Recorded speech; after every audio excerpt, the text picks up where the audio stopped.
Ex-racing driver David Sears made millions managing his racing team Supernova.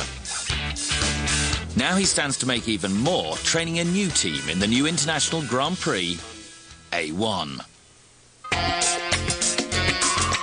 25 countries will compete over 12 races for the A1 World Cup of Motorsport. Its originator, Sheikh Maktoum, needed €66 million to get it started and nearly 60 million more for prize money. Some of the business opportunities on the back of this series are going to be fantastic for a lot of people. It's a big challenge from the outset. David is running the Pakistan team, a country with no history in motorsport. Pakistan's known, obviously, for its cricketers and not for motor racing. It's a challenge to actually try and put a country on the map for a sport that is obviously good in Great Britain. At Brands Hatch, it's the first race of the first ever season of A1.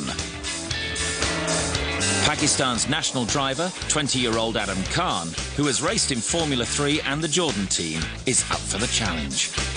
Just try a little bit of traction control of the right foot, just a little bit more progressive.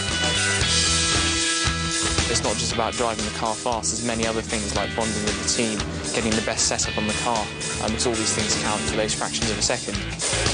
When you just had the rear wing on, you could see your understeering off on here to the edge of the grass on this last corner as well. David's brought on, some pretty good drives. I think his record stands that he's the #1 team boss to put most people into F1. So who knows, maybe I'm the next one, hopefully.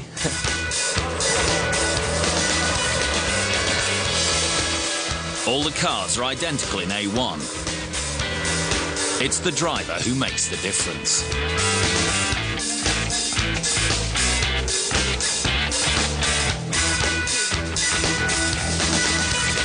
There are lots of spills and thrills before Brazil takes the flag after an exciting race. A1GP has begun, and it's been Brazil who has dominated. David's driver is happy to come in a very respectable 10th out of 25. It's just fantastic for Pakistan to finish where we have done. Just absolutely delighted for the first A1GP race. Things can only really get better. David is a winner who knows what it will take to get his team to the top. In motorsport, you like living on the edge, and some people do, some people don't. Business can be exactly the same, living on the edge, and if you're not prepared to live on the edge, not prepared to take the risks, then how will you get the gains? You won't. You'll just do the normal thing. And that's what most people do. But David isn't most people, and with everything to play for, he's getting ready for the next race.